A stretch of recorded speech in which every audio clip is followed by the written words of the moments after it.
Cannabis shares an extremely unique relationship with the brain and the neurologic system. One, it's only being started to be understood. This is the connection in cannabis that has always gripped me the tightest. Now, cannabis's role in our nervous system is remarkable. It's found to be both communicative and protective, which are unique qualities when it comes to something that affects the nervous system. The idea that cannabis could enhance the brain's already incredible neuroplasticity is one that has always fascinated me from my very beginnings with cannabis medicine, and one that I continue to explore and learn more about as time and research goes on. My name is Gloria, and I am proudly a freshly new graduated master's prepared nurse on a lifelong quest to learn about our bodies, health, and disease. I always like to include my middle name, Lynn, with an E, because it's my mom's name, and she is a nurse, and she's the reason that I became one. A little bit about me, I'm a board certified gerontologist, so I have a passion for those age 65 and up. I am an MSN nurse educator and a certified nurse case manager, among many other things. Now, kind of like Sue, I'm also a Jersey girl, and my connection to cannabis really started with my experience with MS patients. This is where I got to firsthand experience the remarkable work that cannabis does with the brain and the nervous system. Now, my story is a little bit different than most people. I was not a cannabis user. I like to jokingly tell the story that my sister is very close in age with me, and I fought because I was a dare believer and she was a pot smoker, and we did not get along about that fact at all. And now I've become a cannabis nurse. But there was a time where there was an area where I needed to learn. And the New Jersey medical marijuana program was new, but thankfully I worked for a provider who was on the cutting edge of whatever was going on, and we figured it out together. We kind of stumbled through it, both not being cannabis users at the time, but we figured it out. I had a patient in her late 70s, which is very old for an MS patient if you know anything about MS. And she had been experiencing neuropathic pain that was resistant to pharmaceuticals, as it usually is. She had tried the gabapentins and the Lyricas and all the things, and nothing was working for her. And she was miserable. Now, like I said, the New Jersey medical marijuana program was new, and I wasn't a consumer at the time. But I did know that cannabis medicine could potentially work wonders for her nerve pain. We figured it out together, and she returned to update me on her experience with cannabis medicine. Well, it was so successful that it reduced her nerve pain to such a low dull that she was able to sleep through the night. And she proudly told me, which I will never forget, that she said, "I didn't know I deserved to feel this good." And her sad statement highlighted something which was a shortcoming in our healthcare system. Sometimes we treat disease like there's no other option but to suffer through that. And that's very true with most of our neurological disorders. Cannabis medicine has taught me that there are alternatives to suffering, and I'd like to teach some of them to you too in this short time we have together. So, we know our brain and our nervous system are complex, and some things we are just only starting to understand. There are new discoveries happening through research all the time. It takes a lot for us to keep up with it.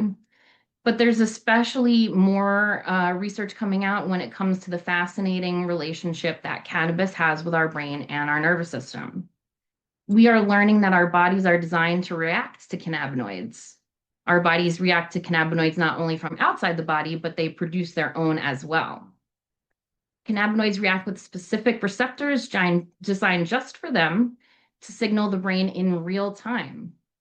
Now, being that our brain and nervous system are involved with just about every body action and reaction, this gives cannabis a far reach when it comes to effects. The fact that communication happens in real time is of particular interest to a lot of different people, but particularly athletes who are often incurring head injuries. Current studies are fascinating, and they include how cannabis can help with concussion therapy soon after the injury has taken place.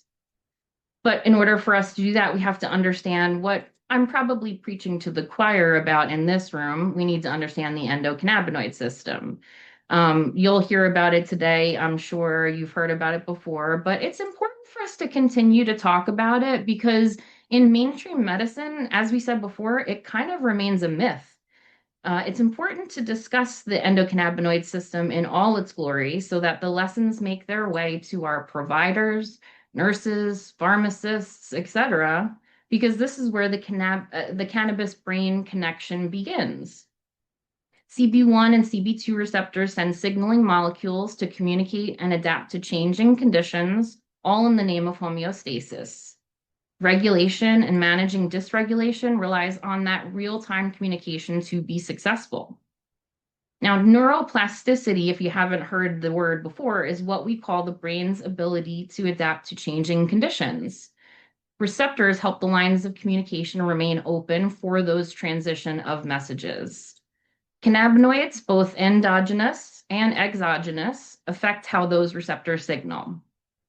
Now, because receptors are widespread throughout the body, cannabis can influence a multitude of receptor functions simultaneously, which can cause a cascade of events or stop a cascade of events. Now, pain perception is an easy way to think about the communication needs the body has in real time. The faster the message is sent, the more accurately the pain can be controlled. When we're talking about a cascade of events, we can think about inflammation because many events happen after one is triggered. Inflammation, therefore, takes lots of communication between multiple body systems, and cannabis is uniquely involved in influencing that communication found in both that cascade of inflammation and pain perception and signaling. Now, neuroprotection is how the brain obviously protects itself from damage, but also from loss of function. Therapies are aimed at preventing the cascade of events that cause cell injury or death, which is what causes disease. Cannabis medicine has been found to be neuroprotective, which is quite unique. And this is uniquely evidenced by the US patent that it has that exists from 1999, which I'd like to read a piece to you because I think it says it perfectly. So this patent reads, cannabinoids have been found to have antioxidant properties. This newfound property makes cannabinoids useful in the treatment and prophylaxis of a wide variety of oxidation-associated diseases, such as ischemic, age-related, inflammatory, and autoimmune diseases. The cannabinoids are found to have a particular application as neuroprotectants, for example, in limiting neurological damage following ischemic insults, such as stroke and trauma, or in the treatment of neurodegenerative diseases, such as Alzheimer's disease, Parkinson's disease, and dementia, end quote. So, if the government found this interesting enough to patent it, maybe it deserves some time in research. So, what do we actually need neuroprotection from exactly? Well, mostly we're talking about neuroinflammation. Inflammation isn't necessarily bad, but when we're talking about neuroinflammation, chronic inflammation damages neurons and causes all of these cascade of events, like oxidative stress. Now, we know through studies that CBD shows an antioxidant activity, very powerful, as well as reduces oxidative damage in neurons. Excitotoxicity is exactly what it sounds like. It's excessive neurotransmitter activity, which can cause dysfunction and death. We see this in stroke, traumatic brain injury, Alzheimer's, very classically Parkinson's disease, ALS, and epilepsy. Excess glutamate in this neuroinflammation is what drives excitotoxicity, and cannabis has been shown to inhibit glutamate response, so therefore reducing excitotoxicity. Age-related changes, such as decline in neurotransmitter function, cannabis is showing promise to be able to help with. So as mentioned before, cannabis medicine can directly affect dysfunction and loss in the brain and the nervous system. Neurodegenerative diseases that involve progressive neuron loss, like Alzheimer's, Parkinson's, ALS. Cannabis medicine is being studied not only with the reduction of neuroinflammation and all the other cool things I said already, but with symptom relief as well. And how does the effect work on how fast neuronal loss is occurring? Does it pause or slow down progression of these sad progressive diseases? So these things are currently being studied. But symptom management is something we can talk about in real time. It gives people suffering from these chronic illnesses new hope for quality of life, especially as we know with complaints of things like neurologic pain or pruritic or neurologic itching. What I find fascinating is looking at cannabis's role in brain injury, not only traumatic brain injury, but also stroke and concussion. Cannabis medicine is limiting damage and supporting recovery in real-world studies. I wanted to share a really interesting webinar that I recently attended. It was led by Train with Mary Jane and Mary Jane Athletics leading doctor and researcher. And I was absolutely fascinated by what they are learning, but I wasn't surprised by it. Now, Train with Mary Jane and Mary Jane Athletics is a healthcare-driven group in Canada where cannabis is federally legal, so it makes a little bit easier life for them. And they're looking at cannabis medicine as a real solution for today's athletes. It's a different world up there for them because of the legality. Players of large organizations can openly discuss their cannabis use without fear of repercussions, and that allows science to move forward. As opposed to here in the US, where research gets pretty stuck pretty easily. But one study that I thought was really interesting that I wanted to share with everybody is their 2023 study that looked at adult soccer players. They had a group of 43 adult soccer players taking controlled headings that reproduced what they would take in a soccer game. And they talked about how they felt after. With all of the headers, there was significant impaired oculomotor function and complaints from the groups, but there was one group that was an open cannabis using group. And for that group, they showed that cannabis medicine had a significant role because the oculomotor function was decrease was significantly affected. They didn't have as much decrease as the non-cannabis users, and they didn't have as many complaints as the non-cannabis users after the headings either. So the results suggest that cannabis has a significant role in not only suppressing neuroinflammatory response, but that there's an enhancement of oculomotor function resiliency as well. So it acted as a protectant for these soccer players. And I found that research fascinating. They also did a 2024 research synthesis, which looked at a bunch of research that's already existing. And this research was partially funded by the NFL, by their pain management committee. It looked at current research that supports how cannabis medicine's role in athletics is under-researched, but very promising, highlighting studies like their own. They also noted that leagues such as the MLB, the NBA, and the NFL have removed cannabis medicine from their drug testing programs, even in the United States. So, just like my MS patient who had a really sad outlook at a wonderful gift that she was given, which I helped turn around, we need to remember that we all deserve to feel good. The Cannabis-Brain connection seeks balance to support just that. Homeostasis and feeling good.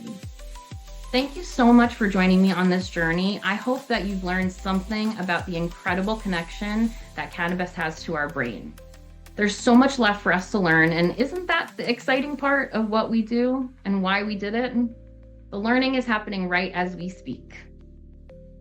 Thank you. And if anyone wants references, I'm happy to share.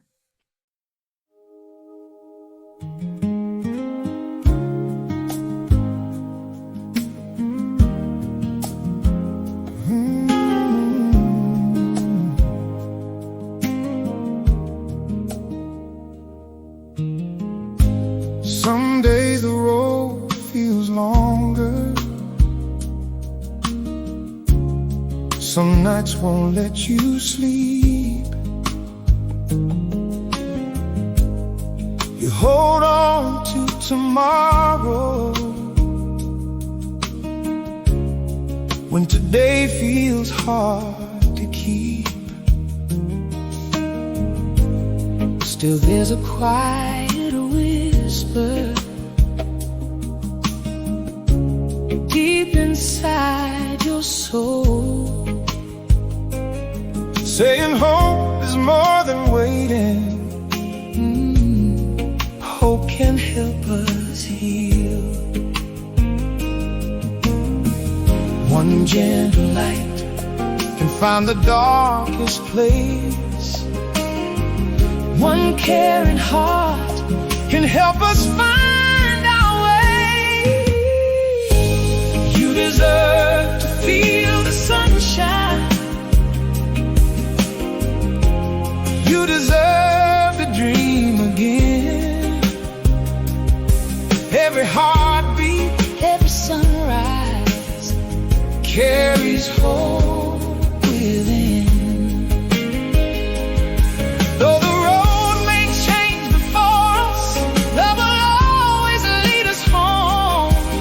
The strongest connection builds inside the heart, and you're never walking alone. Every memory matters, every smile still shines, every hand that's reaching says your light still touches mine. Through every changing season, through every winding road, grace is found in small beginnings, more than we'll ever know. The brain remembers, the heart believes, healing grows in possibility.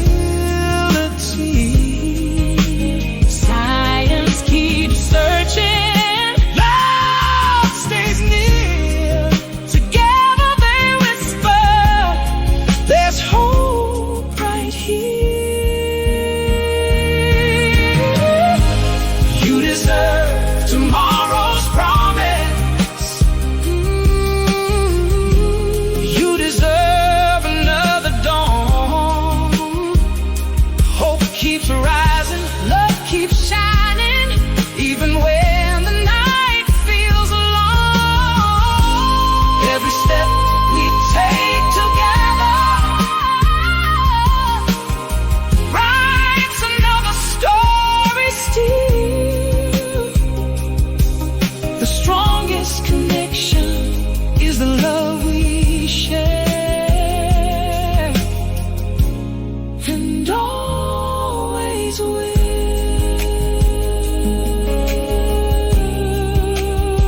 You're not forgotten, you're not alone. Hope still flows.